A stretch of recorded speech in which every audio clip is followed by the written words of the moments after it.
Saúde os irmãos com a paz do Senhor, amém? Antes de mais nada, agradecer a Deus pela oportunidade de estar dividindo mais uma vez, refletindo um pouco mais sobre a palavra de Deus, sobre todos esses eventos que estão aqui relatados, que de certa forma alimentam e reforçam a nossa fé. Agradeço ao pastor Edson, toda a família e a toda a igreja que agora está assistindo esse vídeo. Espero que a palavra de hoje seja uma palavra de edificação, uma palavra de confirmação e uma palavra de fortalecimento para você que está me assistindo, ok? Que Deus abençoe imensamente sua vida, ok? Então, o tema que eu estou trazendo para vocês hoje, o tema vai se chamar A Fé Diante da Tempestade. Antes de mais nada, é importante a gente refletir nos tempos que nós estamos vivendo, né? Nós estamos vivendo em um tempo onde nós temos uma crise de saúde associada a uma crise econômica, uma crise social e uma crise política. Então nós estamos vivendo um mundo onde há incertezas muito grandes, há receios muito grandes e de certa forma é importante a gente refletir qual que é o papel da fé para o mundo cristão no meio de tudo isso, no meio de tudo isso que está acontecendo.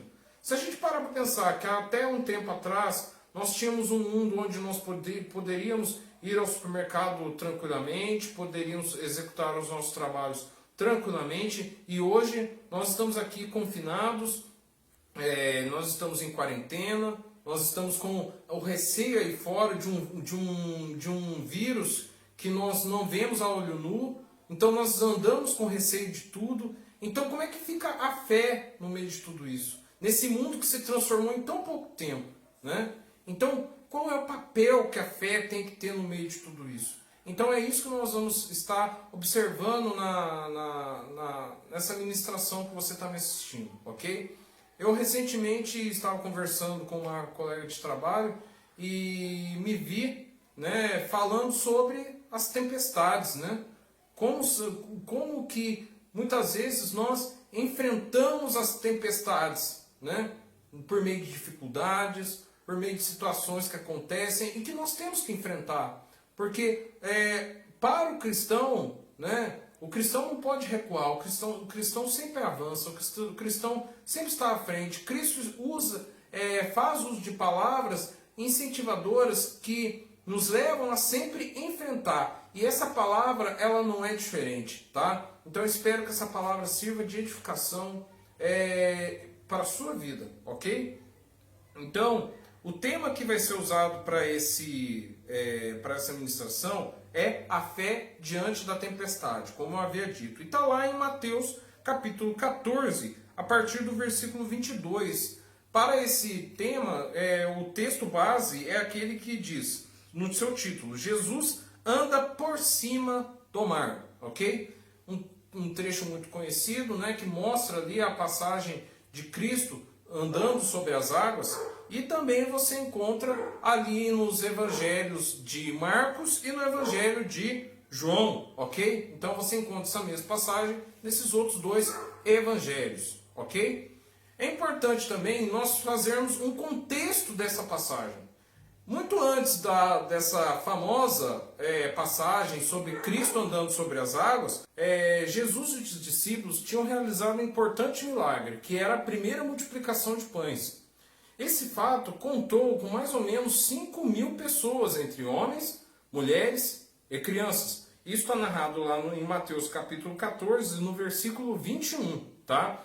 Então, nesse versículo já dá para dar uma ideia da dimensão do milagre que estava acontecendo e que daria, né? Então, diante desse cenário, Jesus, após esse milagre, ele iria rumar para uma outra localidade. E é aí que entra o texto que nós vamos tratar hoje, que está lá em Mateus capítulo 14, a partir do versículo 22, ok? Cujo texto, o título é Jesus anda por cima do mar, ok? Então, lendo o texto a partir do versículo 22, diz o seguinte: E logo ordenou Jesus que seus discípulos entrassem no barco e fossem adiante para outra banda, enquanto se despedia da multidão.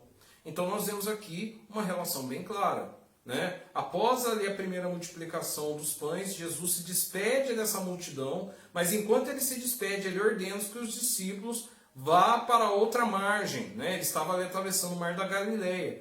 Então, foi ordenado para que eles fossem para outra margem, fosse à frente, enquanto Jesus se despedia da multidão, ok? No versículo 23. E despedida da multidão, subiu ao monte, Jesus subiu ao monte, para orar à parte, sozinho, separado. E chegada já a tarde, estava ali só. Então, observem, Jesus estava orando. Jesus, após se despedir da multidão, ele se retirou para orar, ok? 24. E o barco estava já no meio do mar, açoitado pelas ondas, porque o vento era contrário. Então, se a gente observar o versículo anterior e esse versículo, nós podemos tirar duas conclusões.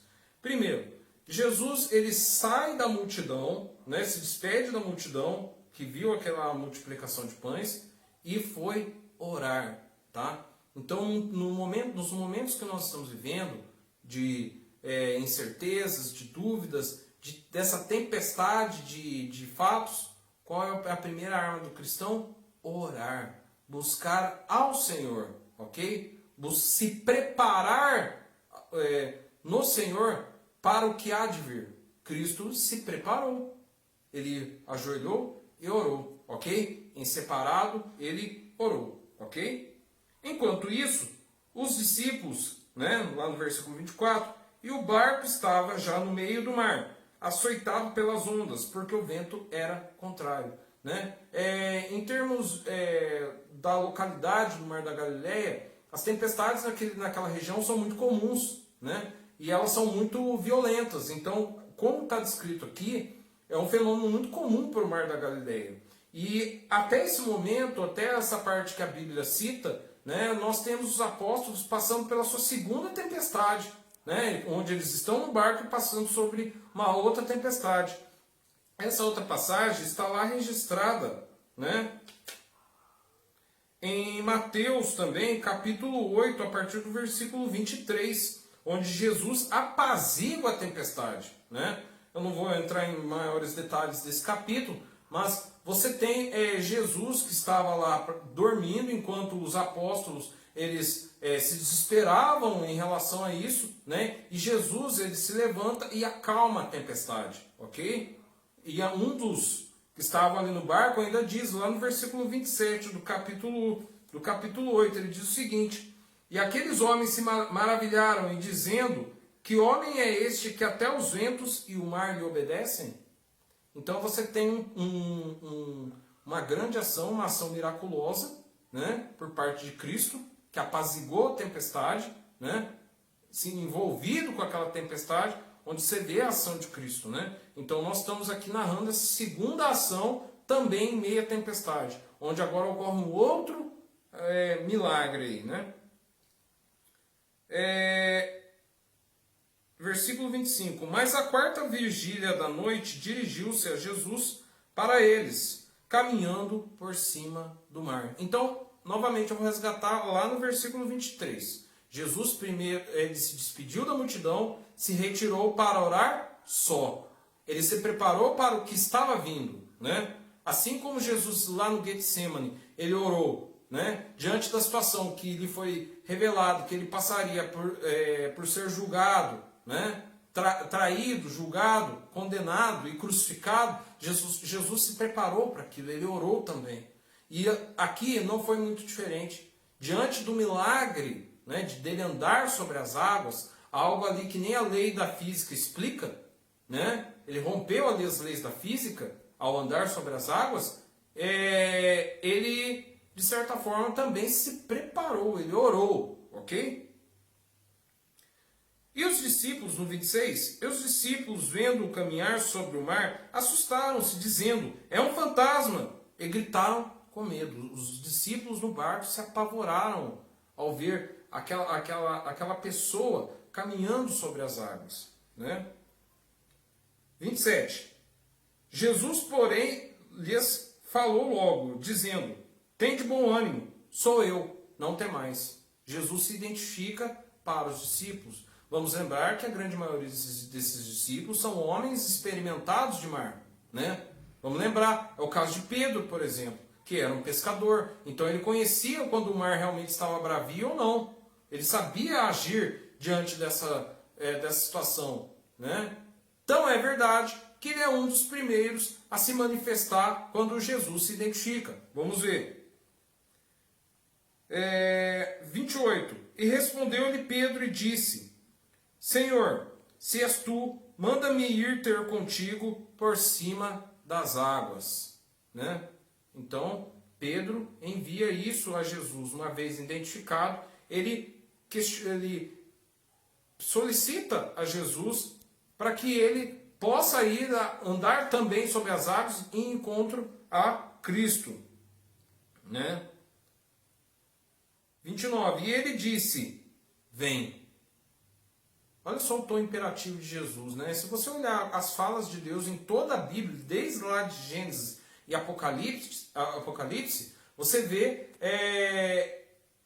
tanto Cristo como o próprio Deus em tom imperativo, né? Se a gente olhar a passagem lá de Abraão, sai-te da tua terra. É um tom imperativo, é uma ordem. Jesus Cristo também está falando aqui: vem. Né? É um vem imperativo. É uma ordem, ok?